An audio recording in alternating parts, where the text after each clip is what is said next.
أعوذ بالله من الشيطان الرجيم. بسم الله الرحمن الرحيم. الحمد لله رب العالمين بارئ الخلائق أجمعين، والصلاة والسلام على أشرف الأنبياء والمرسلين، البشير النذير السراج المنير، الطهر الطاهر الدر الفاخر، البحر الزاخر العلم الظاهر، المنصور المؤيد المصطفى الأمجد، حبيب إله العالمين أبي القاسم محمد. اللهم صل على محمد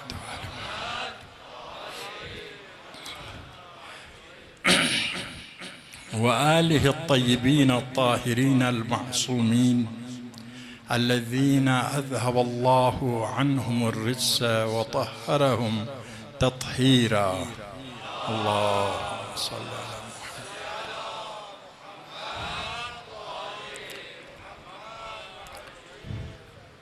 واللعن الدائم على أعدائهم من يوم عداوتهم إلى يوم الدين.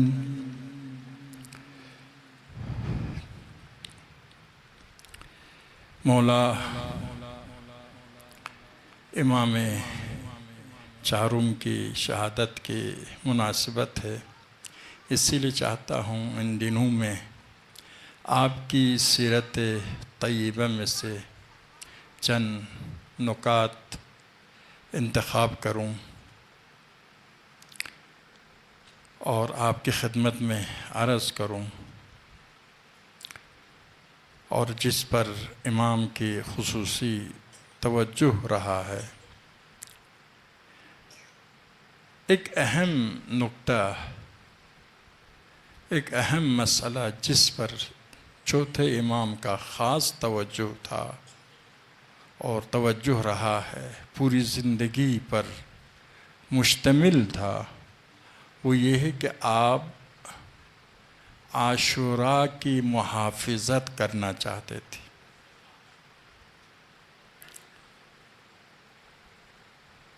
آپ دیکھتے ہیں کہ عاشوراء کے لیے زمین سازی کرنے میں، اگرچہ اس زمین سازی میں معصومین سب شریک تھے، لیکن امام حسن مجتبیٰ کا بڑا کردار تھا۔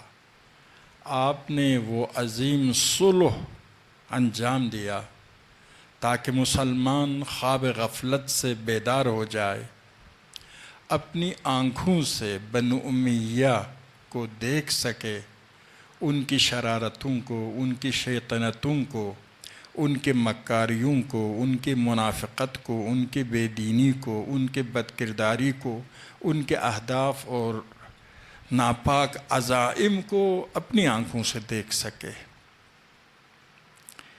کیونکہ زبان تو چلتی ہے، جتنا آدمی جھوٹ زیادہ بولتا ہے، جتنا جھوٹ زیادہ بولنے میں ماہر ہے، جتنا بے حیا ہے، اتنا ہی آپ ابھی بھی دنیا میں دیکھتے ہیں، اپنے چہرہ پاک کر کے پیش کرنے کی، اہل حق کو بدنام کرنے کی، راہ حق و حقیقت کو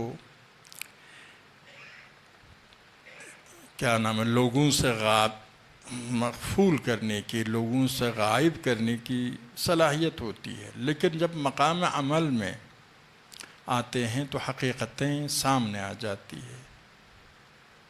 تو مولا امام حسن مجتبیٰ نے صلح کر کے مسلمانوں کو بتایا کہ ہماری جنگ حق و باطل کی جنگ تھی،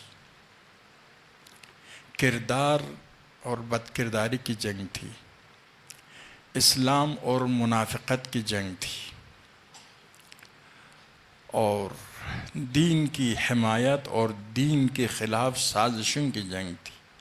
آپ نے صلح کے ذریعے یہ بات ثابت کی۔ اب یہ نکتہ آپ محبان اہل بیت ہے، یقیناً مطالعات آپ کے ہے، اور یقیناً مناسبات سے، خصوصاً امام دوم کی مناسبات سے اس پر گفتگو بھی ہوتی رہی ہے، کس طریقے سے امام حسن مجتبیٰ نے باطل کی چہرے کے اوپر سے نقاب اٹھایا اور باطل کو رسوا کیا۔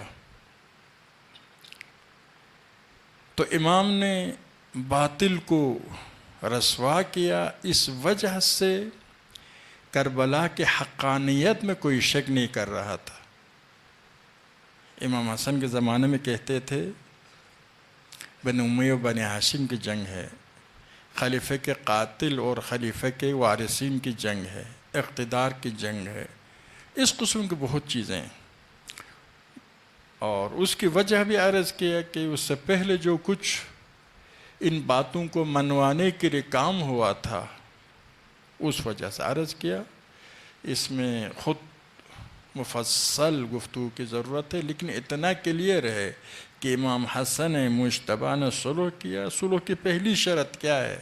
باقی شرطوں کو اپنی جگہ پر چھوڑ کر پہلی شرط کیا ہے؟ کتاب خدا اور سنت رسول پر عمل کرنا ہے۔ اگر عمل کرتا تب بھی امام کا مقصد پورا ہو جاتا۔ امام کا مقصد دین پر، کتاب خدا پر، سنت رسول پر عمل کرنا ہے۔ اگر عمل نہ کرتا تب بھی رسوا ہو جاتا کہ دیکھو معاہدے کے باوجود بھی کتاب خدا اور سنت رسول کی خلاف ورزی کی گئی اور رسوا بھی ہو گیا۔ خود نے کہا تمام شرطیں میرے پاؤں کے نیچے۔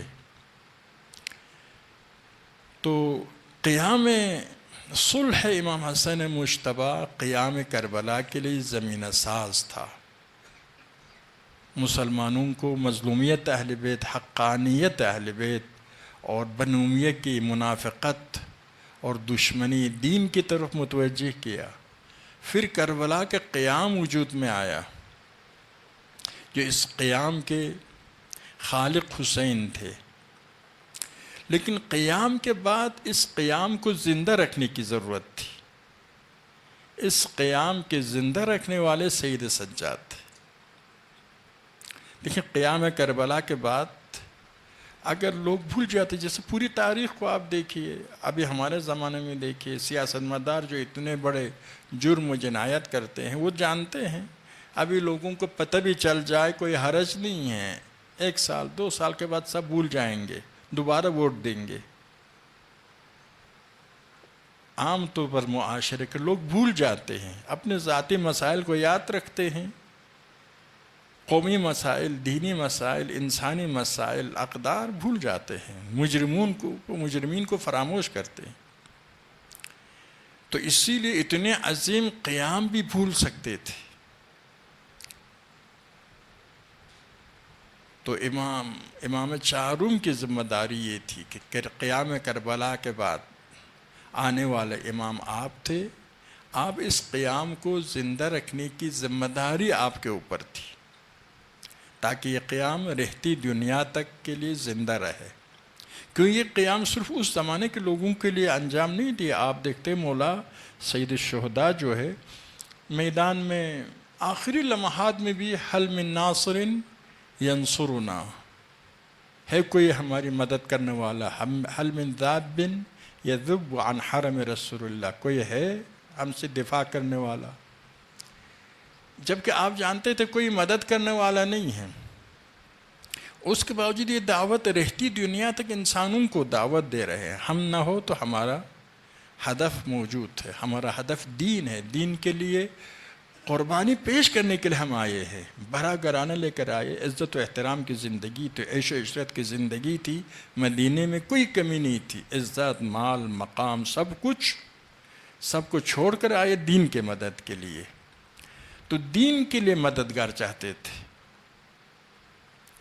یہاں پر تو رہتی دنیا تک کے لیے امام نے یہ انقلاب کیا تھا، اسی لیے یہ انقلاب صرف اس وقت کی ضرورت نہیں تھی، جب تک انسان ہے اس وقت کی ضرورت ہے، جب تک ظالم ہے، جب تک مظلوم ہے، جب تک اقدار کے خلاف سازشیں ہو رہی، جب تک شیطانوں کی مدد کی جا رہی، جب تک لوگ اپنی دنیا کو اپنی آخرت پر ترجیح دے رہے، جب تک لوگ دنیا کے لیے، حب ذات کے لیے مختلف وجوہات کے بنا پر اقدار کو نظر انداز کرتے ہیں، انسانیت کو نظر انداز کرتے ہیں، انسان ہونے کو بھول جاتے ہیں، حیوانوں کے ساتھ درندوں کے ساتھ دیتے ہیں، تب تک حسینیت کی ضرورت ہے۔ حسینیت یعنی اقدار کو زندہ کرنا، حسینیت یعنی خون، امام خمینی کی تعبیر ہے پیروزی خون بر شمشیر، خون تلوار پر غالب آ سکتا ہے۔ یعنی کیا؟ یعنی مقصد میں کامیابی ہو سکتی ہے اگرچہ عسکری کامیابی نہ بھی ہو جائے۔ تو اسی لیے قیام صرف اس وقت کے لیے نہیں تھا، بلکہ رہتی دنیا تک انسانیت کی ضرورت تھی۔ تو اس قیام کو زندہ رکھنے کی ضرورت تھی، عاشوراء کو زندہ رکھنے کی ضرورت تھی۔ زندہ رکھنے میں سب سے زیادہ مؤثر وہ ہستی ہوتی ہے جو ڈائریکٹ کربلا کے بعد امامت کے مقام پر آتے ہیں۔ ایک عرصے کے بعد لوگ بھول جاتے ہیں، پھر توجہ نہیں دیتے ہیں، زیادہ اہم نہیں ہوتا ہے۔ فوراً کربلا کے بعد اس مسئلے کو آب و تاب کے ساتھ، اپنے عروج کے ساتھ، اپنے تمام تر پیغامات کے ساتھ، اپنی تمام تر مظلومیت کے ساتھ، اپنی تمام تر کمالات کے ساتھ، شجاعتوں کے ساتھ، غربتوں کے ساتھ زندہ رکھے تو وہ اثر انداز ہو سکتا ہے۔ تو یہاں پر اس انقلاب میں ڈائریکٹ 3 امام مؤثر تھے۔ ایک امام حسن مجتبیٰ نے اس طریقے سے صلح کیا کہ بنو امیہ کے کریہ چہرہ سب کے سامنے آ گیا، اور دوسرا مولا امام حسین نے اس طریقے سے قیام کیا کہ منع کرنے والے کہتے تھے آپ کو شہید کریں گے، مدینے سے، مکے سے آپ کو جانے سے منع کرنے والے، اگرچہ ان کا تعلق عام مسلمانوں سے تھا، تب بھی کہتے تھے کہ آپ کو شہید کریں گے۔ اقتدار بنو امیہ کے پاس ہے اور لوگ اقتدار والوں کے ساتھ دیتے ہیں، آپ یعنی بنو امیہ حق پر ہے، صحیح ہے، کسی نے نہیں کہا، آپ کی بات حق ہے۔ یہ قیام، یہ انقلاب وقت کی ضرورت ہے، اس کو مانتے تھے، لیکن آپ شہید ہو جائیں گے، اور یہ سب کے پاس کلیئر ہے۔ آپ کو نقصان ہو جائے تو کیا ہے، کیوں قربانی دینا ہے؟ یعنی عام طور پر کہتے ہیں نا، خطرہ ہو، نقصان ہو تو قربانی نہیں دینا ہے، یہ منطق تھی۔ اور امام چارم نے آپ دیکھیے کہ اس خون کو ضائع ہونے نہیں دیا۔ آپ دیکھ رہے کربلا کے میدان میں 61 ہجری میں یزید یہی چاہتا تھا، سن 61 ہجری میں یہ قصہ پاری نہ بن جائے، اور اس خاک میں اس خون کے ساتھ پیغام خون بھی دفن ہو جائے۔ تو سید سجاد نے یہ کارنامہ انجام دیا اور عزاداری کی شکل میں عاشوراء کی حفاظت کی، اس وقت اسیری کی شکل میں، بعد میں عزاداری کی شکل میں۔ یہاں پر آپ دیکھتے ہیں کہ عزاداری کا مسئلہ ایک عجیب مسئلہ ہے۔ ایک درود پڑھے محمد آل محمد۔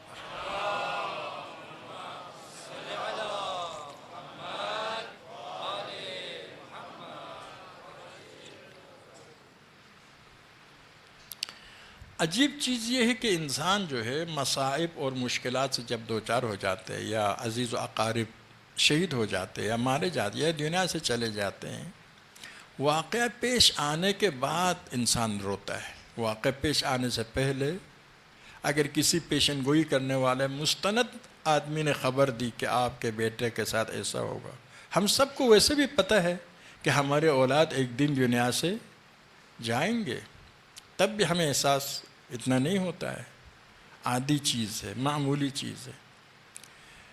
لیکن مولا امام حسین کے بارے میں، شہادت کربلا کے بارے میں دیکھتے کہ حضرت آدم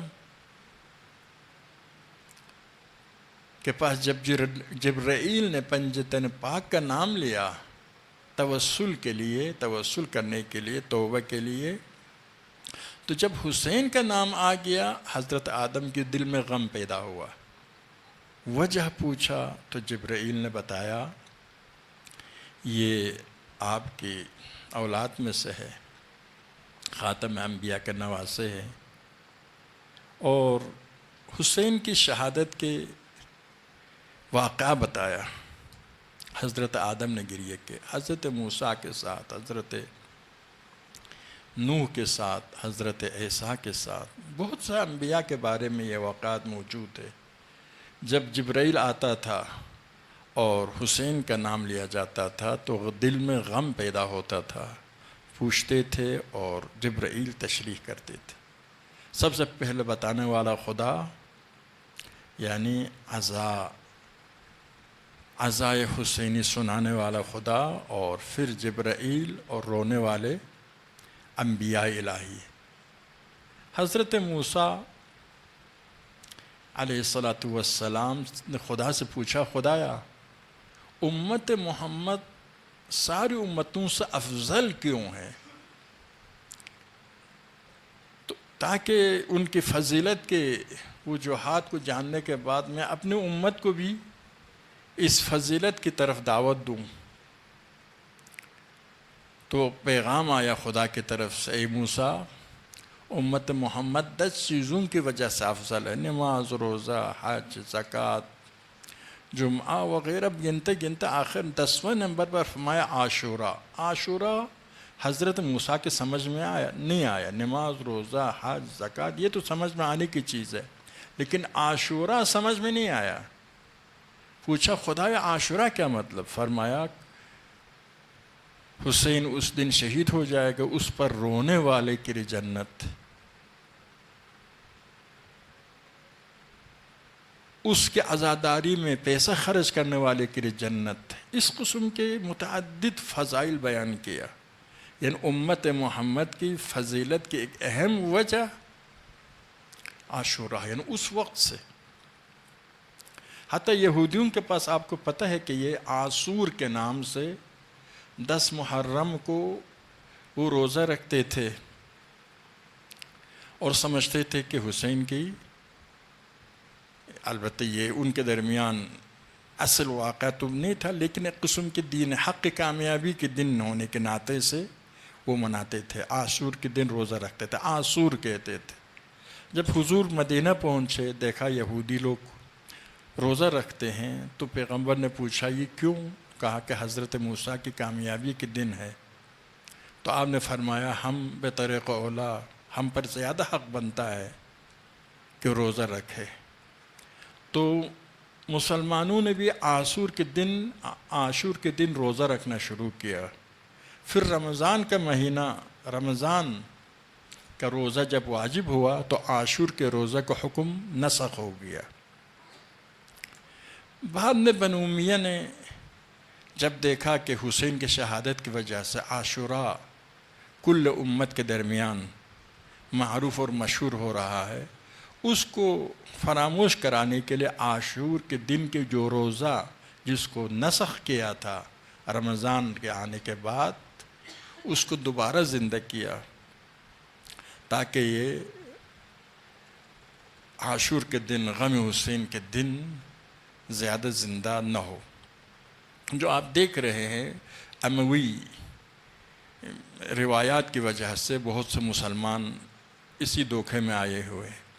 تو عرض یہ ہے کہ انبیاء الہی مناتے تھے غم حسین، لیکن عرض کہ یہ غم ابھی واقعہ پیش نہیں آئے، پیغمبر خدا دنیا میں نہیں آئے، بلکہ آبا و اجداد بھی دنیا میں نہیں آئے تھے۔ حضرت آدم کے زمانے سے غم منانا شروع ہوا اور برقرار تھا۔ یہ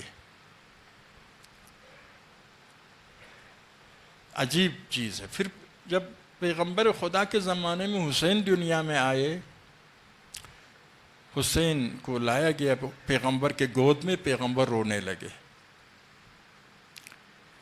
وجہ پوچھا، فرمایا ابھی جبرائیل نے خبر دی ہے میرے یہ بیٹا شہید ہو جائے گا۔ جب حسین الوداع کے لیے حضرت ام سلمہ کے پاس گئے، ام سلمہ نے کہا بیٹا مت جاؤ، اس لیے کہ ایک واقعہ انہوں نے نقل کیا، کہا کہ پیغمبر نے مجھ سے کہا تھا کسی کو میرے کمرے میں آنے نہ دینا، لیکن آپ بہت چھوٹے تھے، پہنچ گئے، دوڑتے ہوئے اندر چلے گئے، میں نہیں رک سکی، میں آئی آپ کو واپس لینے کے لیے، دیکھا پیغمبر کے گود میں آپ بیٹھے ہوئے ہیں اور پیغمبر رو رہے ہیں۔ میں نے وجہ پوچھا تو پیغمبر نے فرمایا ابھی ابھی جبرائیل آیا اور انہوں نے پوچھا آپ پیار کرتے حسین سے، محبت کرتے حسین سے؟ جب میں نے تائید کی تو فرمایا آپ کا یہ بیٹا کربلا کے میدان میں پیاسا شہید ہو جائے گا۔ غم حسین سنایا، مصائب حسین سنایا، اور آپ دیکھ رہے ہیں کہ پیغمبر رو پڑے، ابھی حسین چھوٹے بچے ہیں۔ بعد میں مولا علی کے زمانے میں، امام حسن مجتبیٰ کے زمانے میں واقعہ پیش آنے سے پہلے رونے کے بہت سے واقعات تھے۔ ابن عباس کہتے ہیں کہ ہم بنی ہاشم کے درمیان معروف تھا کہ حسین کربلا میں شہید ہونے والے، بہت پہلے سے معروف تھا، پورا بنی ہاشم کے خاندان میں معروف تھا۔ تو عرض یہ ہے کہ واقعہ پیش آنے سے پہلے رونا کے مطلب کیا ہے؟ اس سے لگتا ہے کہ حسین پر رونا دین کا اہم ہدف ہے، اور نہ عرض کہ واقعہ پیش آنے سے پہلے رونا کوئی عام طور پر پیش نہیں آتا ہے، تو حسین پر رونا دین کا اہم ہدف ہے۔ اسی لیے آدم سے خاتم تک، اور خاتم سے خاتم انبیاء سے خاتم اوصیاء تک ائمہ اطہار بھی روتے ہیں، فرشتگان خدا روضہ حسین میں ہے۔ بعض روایات میں شیعہ سنی دونوں کے ہے، یہ 4000 یا 70,000 فرشتے روزانہ حالت عزاداری میں ہے، اور اس قسم کے بہت سے واقعات آپ کو پتہ ہے۔ تو یہ اس سے پتہ چلتا ہے کہ حسین کے عزاداری خود ایک اہم ہدف ہے۔ خود مولا فرماتے ہیں انا قتیل العبرات، میں آنسوؤں کا شہید ہوں، آنسوؤں کا کشتہ ہوں۔ ما ذکرنی مؤمن الا اخذته العبرہ، کوئی مومن مجھ کو یاد نہیں کرتا مگر ان کے وہ رونے پر مجبور ہے۔ تو ظاہر یہ رونا، بعض لوگ کچھ شہرت کے حوالے سے، بھئی جانے والے پر کوئی رونے والا نہ ہو تو اس کی بے عزتی ہو جائے گی وغیرہ، یہ تو کچھ کیا دنیا پرستوں کے خیالات ہے۔ معیار خدا ہے، معیار خدا ہے، خدا، پیغمبر، انبیاء کے پاس حسین کا مقام ہے۔ اہل دنیا روئے نہ روئے کیا فرق پڑتا ہے؟ حسین شہید ہوئے، دفن کرنے والے بھی کوئی نہیں تھا، آپ سمجھتے حسین کی بے عزتی ہو گئی؟ نہیں، حسین کی عظمت میں اضافہ ہوا، خدا کے لیے اقدام کیا تھا۔ تو رونا حسین کے اس قیام کے ایک اہم مقصد ہے۔ پیغمبر فرماتے ہیں ان لقتل الحسین حرارہ فی قلوب المؤمنین لا تبرد ابدا، حسین کی شہادت کی وجہ سے ایک حرارت ہے، ایک سوزش ہے، ایک تپش ہے جو مومنین کے دل میں ہوتے ہیں، اور مومن کے دل سے کبھی یہ حرارت ختم نہیں ہوتی ہے۔ یعنی یہ غم، یہ درد، یہ کرب ہمیشہ مومن کے دل میں ہے۔ بعض اوقات غم پسندیدہ نہیں ہے، لیکن بعض اوقات غم عظیم ترین ہستیوں کے عظیم ترین مقاصد میں شامل ہونا، غم ہونے کے ساتھ ساتھ سعادت کا احساس بھی انسان کرتا ہے، عظمت کا احساس بھی کرتا ہے، کامیابی کا احساس بھی کرتا ہے، شجاعت کا احساس بھی کرتا ہے۔ ایسا غم انسانیت کے انسانیت میں اضافہ ہوتا ہے۔ آپ جانتے ہیں 2 قطرہ ایسا ہے آنسوؤں کا جو خدا کے پاس سب سے زیادہ محبوب ہے۔ ایک وہ آنسو جو خدا کے خوف میں بہایا گیا ہو، دوسرا وہ آنسو جو غم اہل بیت میں، غم حسین میں بہایا گیا ہو، کیونکہ یہ آنسو انسان کے عظمت میں اضافہ کرتا ہے، انسان کی شجاعت میں اضافہ کرتا ہے، انسان کے معنویت میں اضافہ کرتا ہے۔ آنسو اگر انسان کو غمگین کرے، ایسی غمگین جو شکست اور ناکامی کے پیغام لائے، انسان کے لیے نقصان دہ ہے۔ ایسا آنسو جو انسان کو پستی کی طرف لے جائے، حیوانی اہداف کی طرف لے جائے، انسان کے لیے نقصان دہ، وہ آنسو جو انسان کی معنوی کمالات کا باعث بنے، عظمتوں کا باعث بنے، اعلیٰ اہداف کا باعث بنے، اعلیٰ ہستیوں کے کاروان میں شامل ہونے کا باعث بنے، یہ آنسو انسان کے عظمت کی علامت ہے، عظمت کے رہنما ہے، عظمت کا باعث ہے، ترقی کے باعث ہے، معنویت کا باعث ہے، روحانیت کا باعث ہے۔ تو غم حسین ایک ہدف ہے، لیکن اس غم یعنی مقصد حسین میں یہ غم بھی شامل ہو گیا۔ اس کی ایک اہم وجہ، غم منانے والا، حسین پر رونے والا خامخواہ تو نہیں روتا ہے، مصائب حسین سنتا ہے۔ غم حسین منانے کے لیے مصائب حسین سننا ضروری ہے۔ غم حسین منانے والا مصائب حسین سنتا ہے، جو مشاکل، جو مشکلات حسین اور آل حسین کے لیے پیش آئے ہیں ان کو سنتا ہے۔ ان کو سننے کے بعد خانہ خواہ یہ سوال پیش آتا ہے کہ بھئی حسین عیش و عشرت کی زندگی گزار رہے تھے، عزت و احترام کی زندگی گزار رہے تھے، واحد نواسے رسول خدا تھے، اس کے باوجود مدینہ چھوڑ کر صحرائے کربلا میں آباد کرنے کے لیے آئے، کیوں آئے؟ یہ سوال آتا ہے۔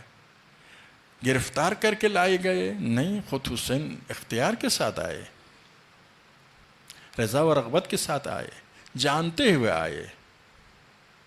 مدینے سے، مکے سے نکلتے ہوئے فرماتے ہیں شہادت فرزند آدم کے لیے اتنا ہی زینت بخش ہے جس طرح سے جوان لڑکی کے گردن میں ہار زینت بخش ہے۔ خط الموت علی ولد آدم مخط القلاد فی جید الفتات وما اولہنی الی اسلافی، جس طرح سے حضرت یعقوب مشتاق دیدار یوسف تھے، اسی طرح سے میں اپنے اسلاف کے دیدار کا مشتاق ہوں۔ کہ انی باوصالی تقطعها، گویا فسقت فرماتے ہیں گویا میں ابھی سے دیکھ رہا ہوں کربلا کے میدان میں میرے گردن کے رگوں کو کچھ بیڑیے کاٹ جائیں گے، کاٹ لیں گے، قطع کریں گے، یعنی مجھ کو شہید کریں گے۔ تو جانتے ہوئے آئے ہیں، ارادے کے ساتھ آئے ہیں۔ تو پھر کیوں آپ شہید ہونے کے لیے آئے ہیں؟ خود فرماتے ہیں کہ ہم کامیاب ہونے کے لیے جا رہے ہیں۔ من لحق نبینا، وہی مکہ سے نکلتے ہوئے آپ نے جو خط لکھا بنی ہاشم کے نام پر، اس میں یہی لکھا من لحق بنا استشہد ومن تخلف لم یبلغ الفتح، جو ہمارے کاروان میں شامل ہو جائے گا وہ شہید ہو جائے گا، جو پیچھے رہ جائے گا وہ کامیابی کے ساتھ ہمکنار بھی نہیں ہوگا۔ یعنی مصاب حسین سے ہم پہنچ گئے، کس تک حسین آئے ہیں، مجبوراً نہیں آئے ہیں، اختیار کے ساتھ آئے ہیں، فتح من ہونے کے لیے آئے، کامیاب ہونے کے لیے آئے۔ کامیابی کس میں دیکھ رہے تھے؟ تو امام کا مقصد کیا تھا؟ امام کا مقصد یعنی مصائب سے مقاصد حسین تک ہم پہنچتے ہیں۔ حسین نے ان مصائب کو برداشت کیا کچھ مقاصد کے لیے، مقاصد کو خود نے بیان فرمایا کہ میں امر بالمعروف اور نہی از منکر کے لیے جا رہا ہوں۔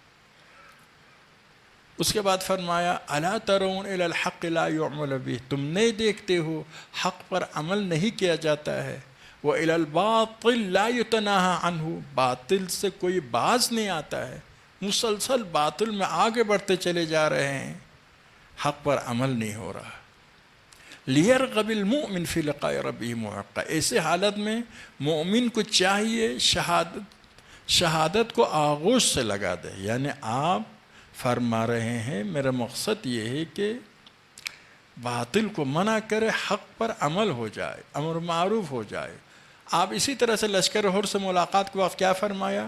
قال جدی رسول اللہ من رأى سلطانا جائرا مستحلا لحرام اللہ، میں نے اپنے نانا رسول خدا کو یہ فرماتے ہوئے سنا ہے کہ اگر کسی نے کسی ظالم حکمران کو دیکھا کہ خدا کے حلال کو حرام کرتا ہے، خدا کے حرام کو حلال کرتا ہے، اور خدا کے ساتھ عہد بندگی کو توڑ دیتا ہے اور ظلم و ستم کرتا ہے بندوں کے درمیان، اس کے باوجود اس کے سامنے خاموش رہنے والا آدمی کو جو قول اور فعل کے ذریعے اس حاکم کے خلاف ورزی نہیں کرتا ہے، عملاً اور قولاً اس حاکم کے خلاف ورزی نہیں کرتا ہے، فَكَانَ عَلَى اللَّهِ يُدْخِلُهُ مَدْخَلًا، ایسا خاموش رہنے والے کو خدا اسی ظالم حکمران کے ساتھ محشور فرمائے گا۔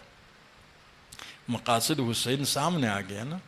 اہل بصرہ کو آپ نے جو خط لکھا اس میں یہی فرمایا، خط لکھا کہ میری مدد کو آؤ، اس میں یہی فرمایا انی ادعوکم الی کتاب اللہ و سنت رسول، میں تمہیں دعوت دیتا ہوں کتاب خدا کی طرف اور سنت پیغمبر کی طرف، فإن السنة قد امیتت، سنت پیغمبر، راہ و روش پیغمبر نابود ہو گئی ہے، وأن البدع قد احیت، بدعتیں زندہ کی جا رہی ہے، ایک عرصے کے بعد پورے دین کی جگہ پر بدعتیں لیں گی، نام دینی، الفاظ دینی ہوگا، اندر سب کے سب بدعتیں ہوں گی۔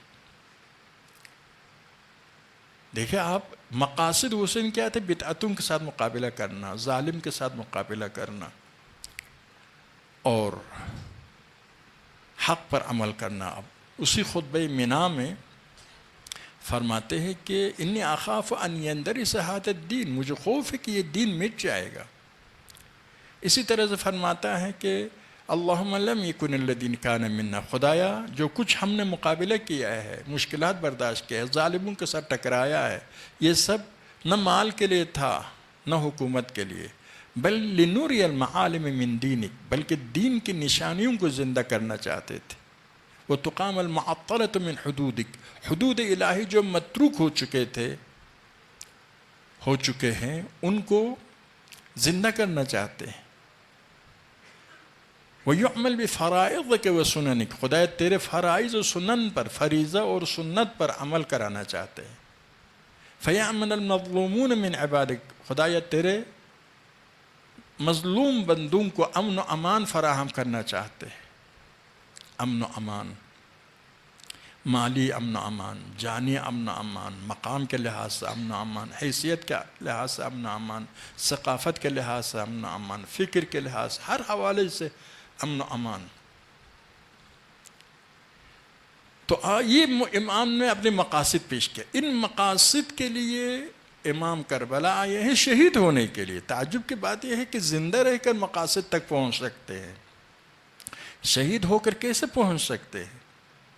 لیکن حالات اتنے خراب ہو چکے تھے کہ صرف خون کے پیغام کو لوگ سمجھ سکتے تھے،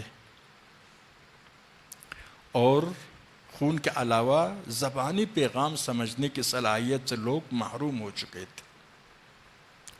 بنو امیہ کی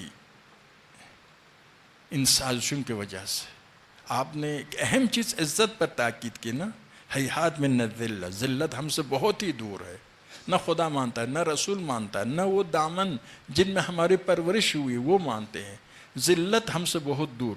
اتنے ذلیل کیا تھا مسلمانوں کو کہ وہ صرف اپنی روٹی، ایک حیوان کی سوچ پیٹ ہے، مسلمان کے بھی سوچ آخری سوچ، آخری ہدف پیٹ ہو گیا تھا، اس سے آگے کوئی ہدف نہیں ہے۔ ذرہ برابر فرق ایک مسلمان اور ایک جانور کے درمیان باقی نہیں رہا تھا۔ یہ بنو امیہ کی تربیت، سارے حکمران یہی کرتے ہیں۔ فرعون کے بارے میں ہے قرآن میں فاستخف قومہ فاطاعوہ، اپنے قوم کو ذلیل قرار دیا، جب ذلیل قرار دیا، ذلیل بنایا، وہ مان گئے کہ ہم ذلیل ہیں تو ان کی اطاعت کرنے لگے۔ اب ذلیل کرنے والا چاہے حکمران ہو چاہے ممالک ہو، ابھی مغرب والوں نے ہم مشرق والوں کو ذلیل کیا ہے، اسی لیے ان کے ہر بات ماننے کے لیے تیار ہے، زبان سے جو بھی کچھ کہے عملاً ان کے سامنے سر تسلیم خم ہے۔ تو عرض یہ ہے کہ امام دیکھ رہے تھے کہ میں زبان سے جو کچھ کہوں اس معاشرے پر اثر نہیں کر سکتا، بلکہ زبان کے پیغام پہنچانے کا کوئی وسیلہ بھی نہیں تھا۔ آپ کا پیغام لے جانے والا نمائندہ جو آپ نے بھیجا تھا کوفہ، آپ کا خط لے جانے والا، ان کو گرفتار کر کے شہید کیا، لوگوں تک پیغام پہنچانا ہی نہیں دیتے تھے۔ یہ اس طرح کے حالات بہت خطرناک ہوئے تھے۔ مولا کے فضائل حسین بیان فرماتے ہیں، اصحاب اور تابعین اور شیعیان مخلص کو جمع کر کے منا کے میدان میں اور فرماتے کہ ان فضائل کو سناؤ ایسے آدمیوں کو جن پر آپ اعتماد کر سکتے. یعنی فضائل علی بتانا اس زمانے میں موت کو دعوت دینے کے مترادف ہو گیا تھا. ایسے خطرناک حالات. ایک درود پڑھیے محمد آل محمد.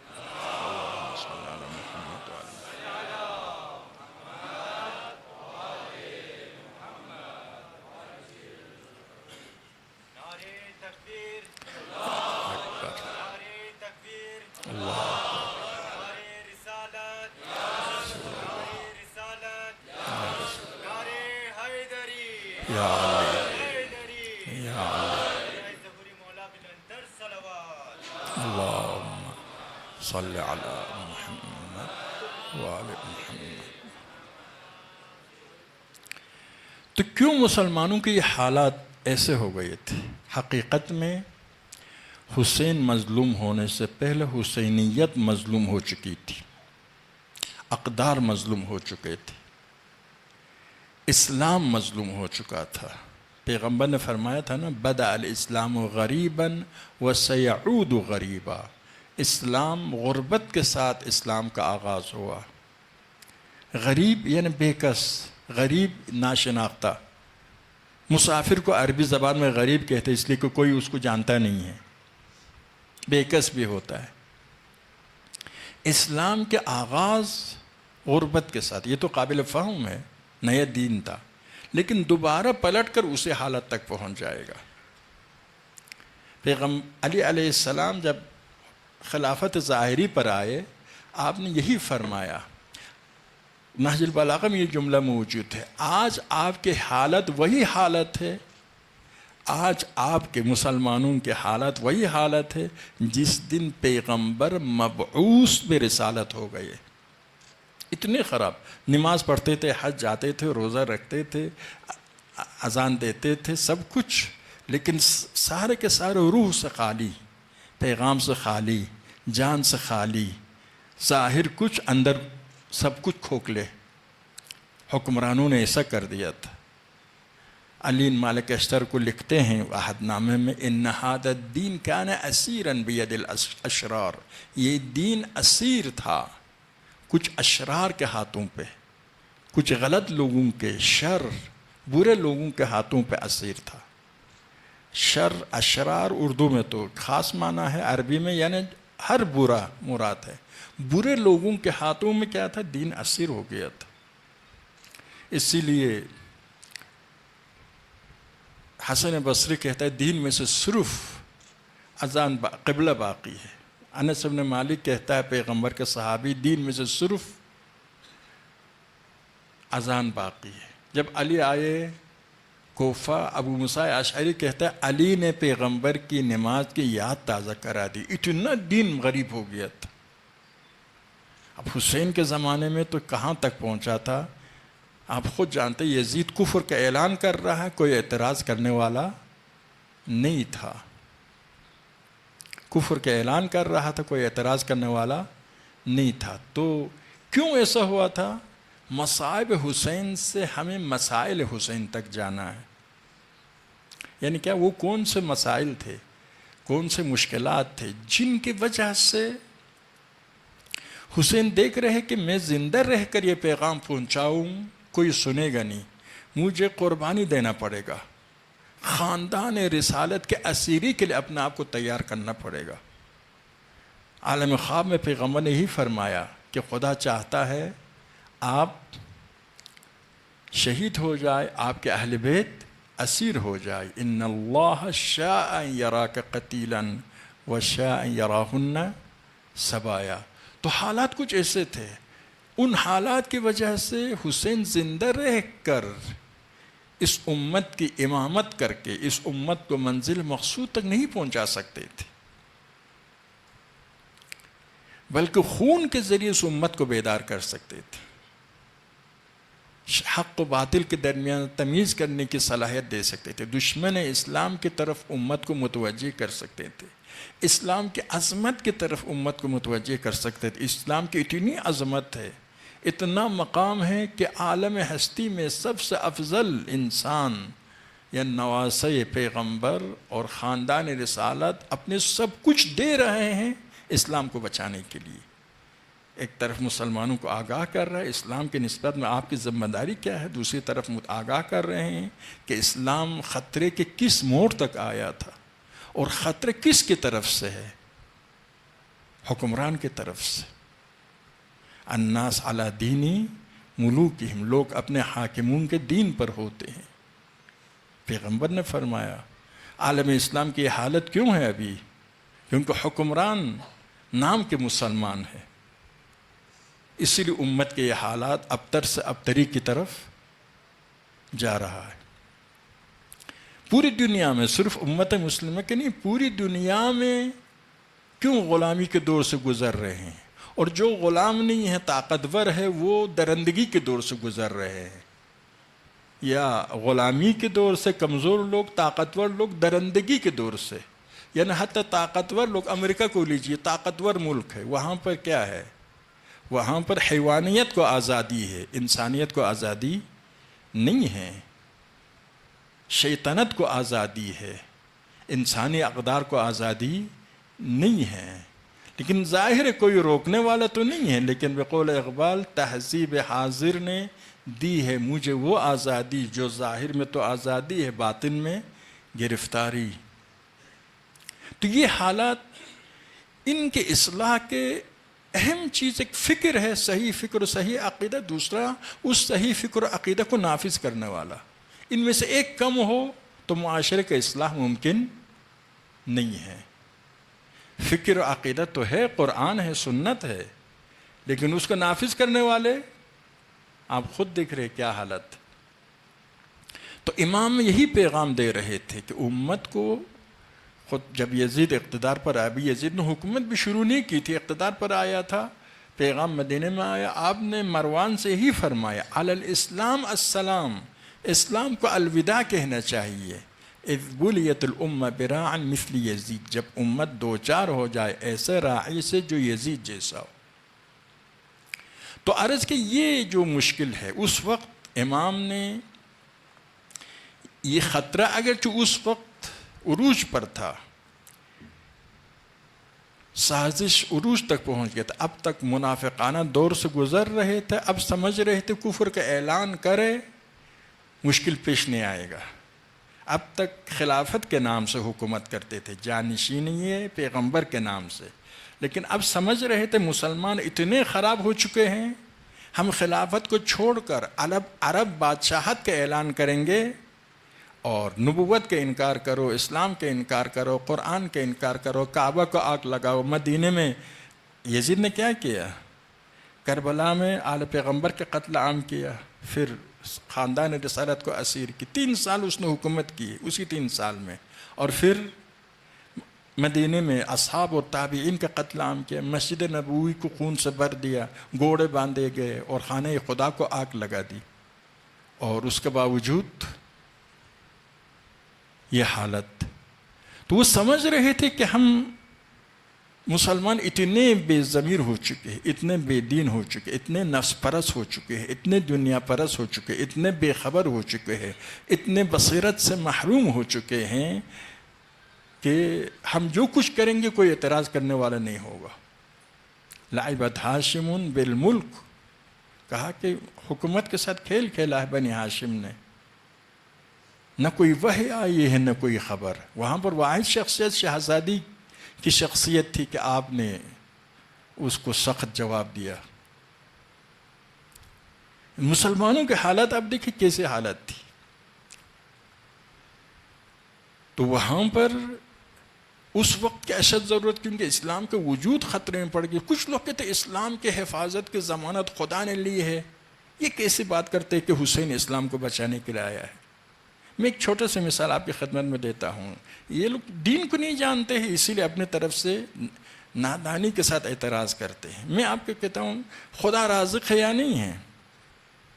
خدا رازق ہے، اس میں شک نہیں ہے، سب مانتے ہیں. تو اب یہ خدا جو رازق ہے، آپ گھر میں کھانا بانا سب تیار رکھو، سو دسترخوان پر مت لاؤ، بھوکے مر جائیں گے، آپ کے منہ میں کھانا نہیں آئے گا.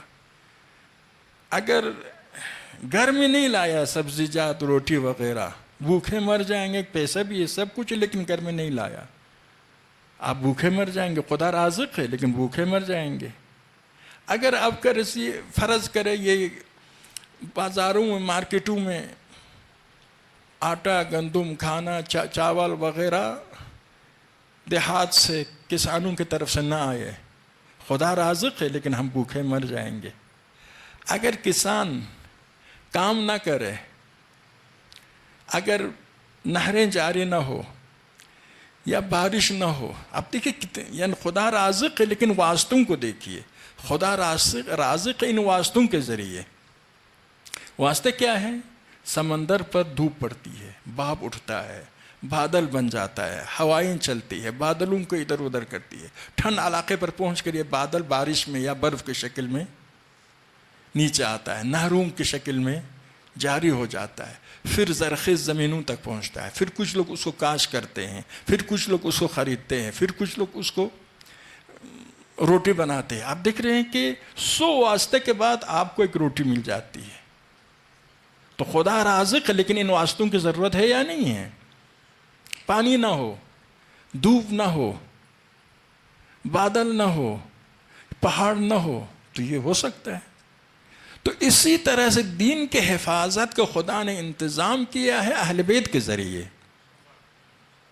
انی تارکن فی، یہ روایت شیعہ سنی دونوں کے متفق علیہ ہے، انی تارکن فیکم الثقلین کتاب اللہ و عطرتی، میں تمہارے درمیان 2 قیمتی چیزیں چھوڑے جا رہا ہوں، کتاب خدا اور میرے عطرت۔ جب تک ان دونوں سے آپ متمسک رہیں گے تب تک آپ گمراہ نہیں ہوں گے۔ دین سے گمراہ نہ ہونے کی ضمانت قرآن اور عطرت۔ قرآن کی تو من پسند تفسیر کرتے ہیں، تفسیر بھی رائے کرتے ہیں، قرآن کے ذریعے لوگوں کو دھوکہ دیتے ہیں۔ قرآن کے مفسر ساتھ ہونے کی ضرورت ہے۔ آپ میڈیکل کی کتاب لیجئے، اس کو پڑھ کر آپ آپریشن کرنا شروع کریں تو مر جائیں گے جن کے آپ آپریشن کریں گے۔ اس کے اصلی استاد کی ضرورت ہے، سمجھنے والے کی ضرورت ہے۔ اسی طرح سے قرآن کے حقیقی مفسر محمد و آل محمد ہے۔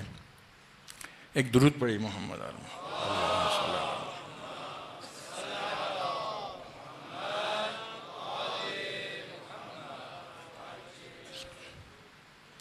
تو دین کے وجود خطرے میں تھا اور اسی لیے امام کے وجود بھی خطرے میں۔ امام نے اپنی جان دے دی، دین کو بچائی۔ وہ مشہور جملہ ہے جو علماء نے امام کی سیرت اور تمام فرمائشات کے خلاصے کے طور پر نچوڑ کی شکل میں علماء کے یہ جملہ ہے، لیکن امام کے فرمائشات اور امام کی سیرت سے لیا ہے۔ ان کان دین محمد لم یستقم الا بقتل، اگر دین محمد اپنے صحیح راستے پر نہیں چل سکتا ہے میری شہادت کے بغیر، فیا سیوف خزینی، ای تلواروں مجھ پر ٹوٹ پڑو۔ تو امام اسی لیے فرماتے ہیں کہ اسلام کو الوداع کہنا چاہیے اگر یزید جیسا حکمران مسلمانوں کا حاکم بن جائے۔ تو یہاں سے عرض کر رہا تھا کہ گریہ کی جو اتنی تاکید ہے، سیرت انبیاء، سیرت ائمہ ہے، سیرت فرشتگان الہی ہے، یہ سب کس لیے ہے؟ تاکہ گریہ کی جب تاکید ہے، آپ مصائب سنیں گے، مصائب حسین کی طرف جائیں گے، مصائب حسین سے مقاصد حسین کی طرف جائیں گے۔ حسین نے اپنے مقاصد کو کیا بیان فرمایا؟ مقاصد حسین سے مسائل تک جائیں گے۔ ان مقاصد کے حصول کے لیے امام کو زندہ رہنا تھا، امام ان مقاصد کے حصول کے لیے شہید ہونا چاہتے ہیں۔ پتہ چلتا ہے مسائل اتنے خراب ہو چکے تھے، مسائل کو رہبر معظم انقلاب نے عبرت کا نام دیا، عبرتہا یا عاشورہ۔ ایسی عبرتیں ہیں، ایسی ناقابل قبول مسائل پیش آئے، منافقین سے چشم پوشی کی، اقتدار پر منافقین آئے، بنو امیہ کے خطرات سے آگاہ کیا تھا، اس سے غافل ہو گئے، بے عملی سے مسلمانوں کو آگاہ کیا تھا، بے عملی کی طرف آگے بڑھ گئے۔ خود قرآن فرماتا ہے فَخَلَفَ مِن بَعْدِهِمْ خَلْفٌ أَضَاعُوا الصَّلَاةَ وَاتَّبَعُوا الشَّهَوَاتِ۔ سابق امتوں کے گمراہی کے بارے میں قرآن فرماتا ہے کہ اچھے لوگوں کے بعد ایک ایسی نسل آئی، ایسا خلف آیا فخلف من بعدهم خلف اضاعوا الصلاۃ، انہوں نے نماز کو ضائع کیا۔ نماز خدا کے ساتھ رابطہ کے بہترین ذریعہ ہے، یعنی خدا کے ساتھ اپنا رابطہ منقطع کر لیا۔ جن لوگوں کا رابطہ خدا کے ساتھ منقطع ہوتا ہے پھر وہ انسان نہیں رہ سکتا ہے۔ قرآن میں متعدد دلائل ہے کہ خدا سے رابطہ منقطع ہونے کے بعد انسان نہیں رہ سکتا ہے۔ بل ہم کل انعام بل ہم اضل سبیلا، یہ لوگ جانور کی طرح ہے یا جانوروں سے بھی زیادہ گمراہ ہوتا ہے۔ اگر خدا کا تصور نہ ہو تو اخلاقی اقدار کے پشتوانہ خدا کے علاوہ اور کون ہے؟ اقدار کے پشتوانہ خدا کے علاوہ اور کون ہے؟ یعنی اگر خدا کو نہ مانے تو ایک انسان کے فلسفی زندگی اور ایک حیوان کے فلسفی زندگی میں ذرہ برابر فرق رکھنے کی کوئی منطقی جواز نہیں ہے۔ انسان کے فلسفی زندگی، مقصد زندگی اور حیوان کے مقصد زندگی میں فرق کے واحد وجہ خدا ہے، واحد وجہ آخرت ہے۔ تو اسی لیے مولا سید سجاد نے یہی اقدام کیا کہ کربلا کے حفاظت کی ضرورت ہے۔ کربلا اس وقت کی بھی ضرورت ہے، حسین کی قربانی، عاشوراء اس وقت کی بھی ضرورت ہے، اور رہتی دنیا تک ساری انسانیت کی ضرورت ہے۔ تمام انبیاء کے تعالیم کے زندہ رہنے کا ذریعہ، زندہ رکھنے کا ذریعہ کربلا ہے، عاشوراء۔ اسی لیے زیارت وارث میں کیا فرماتے ہیں؟ السلام علیک وارث آدم صفت اللہ، یہ حسین کی زیارت میں ہے۔ یعنی تمام تعلیمات انبیاء کے وارث حسین ہیں، یعنی حسین نے سب کو زندہ رکھا۔ حسین کے اس خون نے، اس قربانی نے، اب اس خون و قربانی کو زندہ رکھنے کے ذریعے کیا ہے؟ عاشوراء کو زندہ رکھنا ہے قیامت تک۔ عاشوراء کو زندہ رکھنے کے ذریعے کیا ہے؟ عزاداری کو زندہ رکھنا ہے قیامت تک۔ عزاداری کو زندہ رکھنے کی طریقہ کیا ہے؟ غم حسین کو زندہ رکھنا ہے۔ اسی لیے وہ لوگ جو مختلف شکلوں میں تاریخ کسی مسئلے میں تحقیق نہیں کرتے ہیں، میں ایک جملہ کہتا ہوں، زیادہ اس میں آگے نہیں بڑھتا ہوں، تاریخ کسی مسئلے میں تحقیق نہیں، پوری دنیا میں عزاداری میں آ کر تحقیق کر کے لوگوں کو شک میں ڈالنے کی کوشش کرتے ہیں۔ کچھ لوگ سازش کی وجہ سے، کچھ لوگ نادانی کی وجہ سے عزاداری کو مشکوک بنایا، تو یقین کیجئے کربلا سے، حسینیت سے دور ہو جائیں گے۔ تاریخی حقائق ابھی بھی دیکھیں دنیا میں، تاریخی کتابوں کو دیکھیں، وہاں پر آپ تاریخی کتابیں پڑھتے ہیں، اس کے سند کے بارے میں جستجو نہیں کرتے ہیں۔ ٹی وی ریڈیو پر خبریں سنتے ہیں، ٹی وی پر کتنی خبریں سنتے ہیں، اب بے پردہ عورتیں ہیں یا معلوم الحال لوگ ہیں، اس کے باوجود آپ سنتے ہیں، مانتے بھی ہیں، غالباً 90% مانتے ہیں۔ جب کئی ٹی وی اسٹیشنوں سے سنے ایک خبر تو مانتے ہیں۔ اب یہ پوری تاریخ کے حوالے سے، پوری دنیا کے حوالے سے یہی طریقہ کار ہے انسانوں کا۔ کربلا میں پہنچ کر انسانوں میں تھوڑا سا شبہات پیدا کرنے کی کوشش کر رہے ہیں۔ یہ در حقیقت غم حسین کو مشکوک بنانا چاہتے ہیں، اس کو مشکوک بنا کر پیغام حسینی سے محروم کرنا چاہتے ہیں۔ یقیناً اس کے ساتھ مقابلہ کر رہے ہیں۔ مومنین ایسے شیاطین کی باتوں کو نہیں سنتے ہیں۔ عرض کہ ایسا کرنے والے سب شیطان نہیں، کچھ لوگ نادانی کی وجہ سے، کچھ لوگ شیطنت کی وجہ سے، کچھ لوگ بصیرت نہ رکھنے کی وجہ سے دشمن کے اہل کار بن جاتے ہیں۔ درود پڑھیے محمد آل محمد۔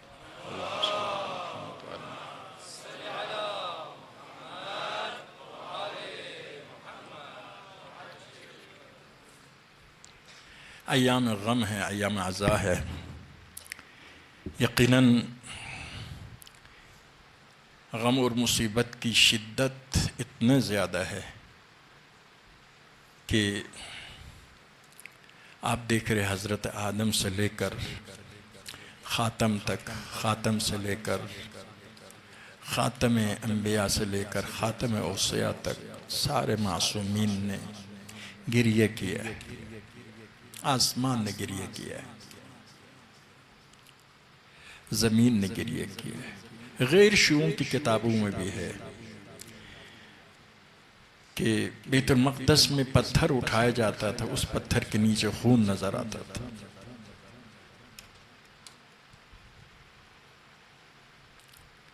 بارش برسی خون کا رنگ. لیکن سب سے سخت مصائب میں سے ایک مصیبت یہ ہے کہ حسین مصائب تحمل کرنے کے لیے آئے تھے، مصائب ہی کے لیے آئے تھے، لیکن کچھ ایسی مصیبتیں حسین پر آئی جو آپ کے لیے ناقابل برداشت تھا. یہ میرے عبارت ہے، خدا مجھ کو معاف کرے، میں اپنے احساسات کی بات کر رہا ہوں. وہ مصائب تھے کہ حسین اپنے عزیزوں کے سامنے شرمندہ ہو گئے. امام وقت اپنے عزیزوں کے سامنے شرمندہ ہو جائے. آپ کو یاد ہے جب شہزادی زینب کے 2 فرزند شہید ہو کر حسین نے دونوں کو سینے سے لگایا، ان کو خیمگاہ کی طرف لایا تو ساری سیدانیاں باہر آئی، شہزادی زینب خیمے سے باہر نہ نکلی، جبکہ ہمیشہ شہزادی زینب سب سے پہلے حسین کے استقبال میں آتی تھی، حسین کو تسلی دیتی تھی. علماء مقاتل لکھتے ہیں شاید وجہ یہ ہے کہ زینب نہیں چاہتی تھی کہ حسین شرمندہ ہو جائے. 2 شہزادوں کو ماں کے حوالہ کرنا، 2 شہزادوں کے لاشوں کو ماں کے حوالہ کرنا بہت سخت. شہزادی زینب اسی احساس کی وجہ سے باہر نہیں نکلتی ہے، لیکن حسین کو کچھ اور مواقع پیش آیا کہ حسین شرمندہ ہو گئے. جب علی اصغر کی تیر کی بات آئی، جب آپ بابا کے دست مبارک پر ذبح ہو گئے، دشمن راوی سے پوچھا گیا، لشکر عمر سعد کے ایک سپاہی سے پوچھا گیا، کیا تمہارے دل میں کبھی حسین پر رحم آیا؟ کہا ہاں، ایک موقع ایسا تھا جب حسین علی اصغر کو لے کر خیمگاہ کی طرف جا رہے تھے، خیمگاہ کے نزدیک پہنچ کر چند قدم پیچھے ہٹتے تھے، چند قدم آگے بڑھتے تھے، ایسا معلوم ہو رہا تھا کہ حسین کو شرم آ رہی تھی پیاسے شہزادے کو کس طرح سے ماں کے حوالہ کرے.